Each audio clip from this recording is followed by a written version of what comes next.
The UN mission in the Democratic Republic of Congo has been in the country for more than 20 years. During that time, war has gripped the eastern part of the country, causing mass population displacement and death. It's one of many reasons why analysts believe the UN mission has been largely ineffective.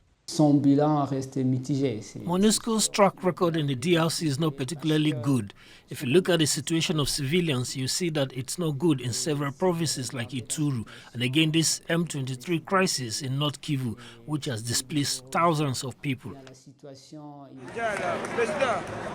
Civilians in eastern DRC filled the streets earlier this year to demand the peacekeepers withdraw. The demonstrations turned deadly. This family lost one of its members to the violence but remains adamant the peacekeepers, known locally as MONUSCO, have to go. From my side, I can't ask for my son to be returned to life. It's impossible.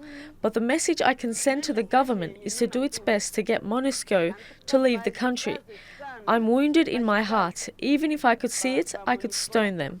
Also, people here say that the UN mission in the DRC has failed in its mission to keep the peace and protect the population. Analysts contend that it has nonetheless made some laudable achievements. MONUSCO has succeeded in some areas, but unfortunately these are peripheral successes if you compare them with its main mission. For example, monitoring human rights protection and humanitarian logistics, because DRC is a very large country. The Blue Helmets have not only offered logistical support during elections, they've also helped in peace-building efforts in countries like Liberia and Ivory Coast, but recently strong anti-UN sentiments have been growing in places like Mali, where UN peacekeepers have already begun to withdraw from several regions after pressure from the government and local residents. Without MINUSMA, nothing bad can happen. People are going to help each other. We have no choice.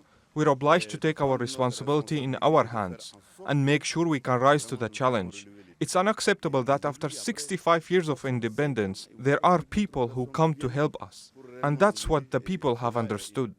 Mali has been plagued by terror attacks for more than a decade and is one of the top 10 countries affected by terrorism.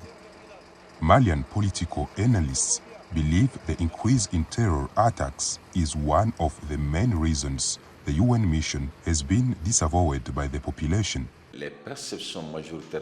Malians' perception of the mission was that it would be a combat mission, but the mission is not. So there is a gap between the nature of the mandate and Malians' expectations. And with security incidents, the eventual absence of UN forces will leave civilians at even more risk. Zanem Nety Zaidi, TRT World, Goma, DRC.